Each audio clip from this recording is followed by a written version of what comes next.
I do have time. Okay, yeah, I do want to, yeah, I want to take my 5 minutes for sure. The question here is really not so much about Article 370. The fundamental question here is about the consent of the people. If something is being carried out, if my time, if something is being carried out for people's welfare, for their development, then why does it need tens of thousands of troops being brought in? Why does it have to happen overnight without absolutely any consultation of the people, with placing even the pro-India politicians in prison and then depriving the population of the right to say anything? If it is for their good, then why won't anyone of them be allowed to say something about it? This is an egregious human rights violation. It goes against consent, goes against fundamental principles of dissent as they relate to democracy. And as people who are being claimed in the name of a democracy as rights-bearing individuals, this is something that they fundamentally should be, allowed to do. This is arbitrary use of power with no accountability. Thank you.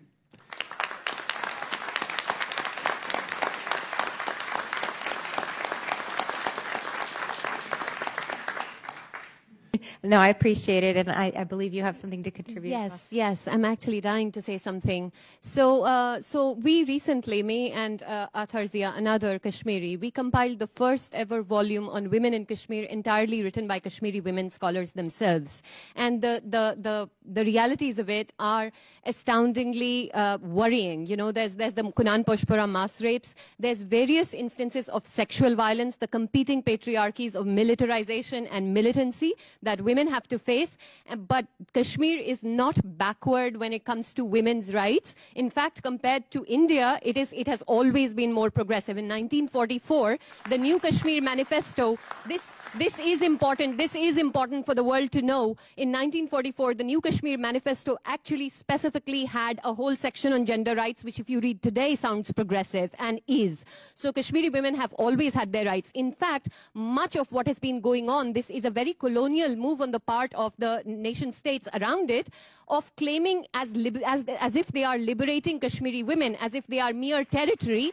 And in the aftermath of the revocation of Article 370, BJP leaders said, we are going to now marry fair Kashmiri. The first thing somebody wants, before they want human rights, they want to live. I've heard that rationale, but it still doesn't explain the lack of transparency to me. Ms. Kaul, could you address that? Yes, absolutely. There's no justification whatsoever for what they're doing, and they know that, which is why it is important for them not to let people speak.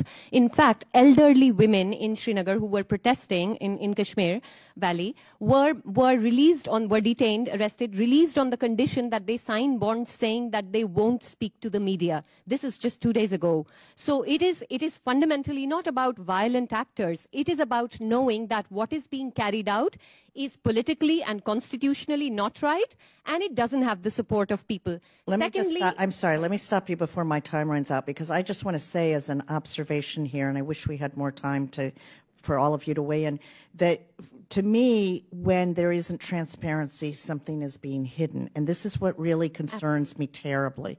The Indian government has justified the repeal of Section 370, et cetera, Article 370, as somehow a major step forward for women's rights. But they've then told me that this then relates to what if a Muslim Kashmiri woman married a non-Muslim man? I don't know how. And then property rights. Ms. Kaul, is Article 3, is the repeal of that somehow a step forward for women's rights? It's absolutely not, although it is claimed that it is somehow going to enhance LGBTQ rights and women's rights, as if those people whose rights it would enhance are not Kashmiris as well. Moreover, on both of these cases, in the case of the LGBTQ rights as well as in women's rights, there are already prior judgments of the courts. I've got this here, that the Jammu and Kashmir High Court in October 2002, in a case on State and Others versus Dr. Sushila Sahni, struck down the proviso of the fact that the state subject with permanent residency law, according to which women marrying outsiders would lose their permanent status. So this was already removed in 2002, and it is a red herring to say that this is somehow going to help women's rights. Like with all of the other things, these are just instruments used to justify that, that emancipation and liberation narrative. Yeah. And Dr. Kool, you have the distinction of being both a scholar of democracy and feminism, as well as being the first Kashmiri woman ever to have a novel published in English. Would you weigh in on this particular issue of feminism and women's rights? Yes, I want to speak as a politics and IR person with that hat on. So I just want to say that you're absolutely right. This, when we express concern about enforced disappearances in other parts of the world, that is precisely why we should care. Parveena Ahangar, who's the chairperson of the Association of Parents of Disappeared People, whose son was a victim of that, and she's been leading that struggle for 20 plus years.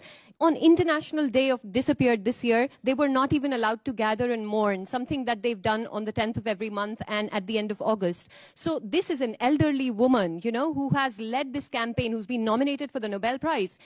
People, activists, peaceful people even are not allowed that space. So everyone is being pushed towards this, this kind of, and as Angana pointed out, I do want to say that the Hindutva ideology, the political use of Hinduism, religion is neither a necessary nor a sufficient condition for violence. No religion is. So this is not about Hinduism. It's about the political use of Hinduism that is being made to convert India into a Hindu nation, where after the revocation of Article 370, BJP leaders have said, we want to go to Kashmir and marry fair women now. And that's literally, that's the level at which this whole thing is, that it's this exotic other.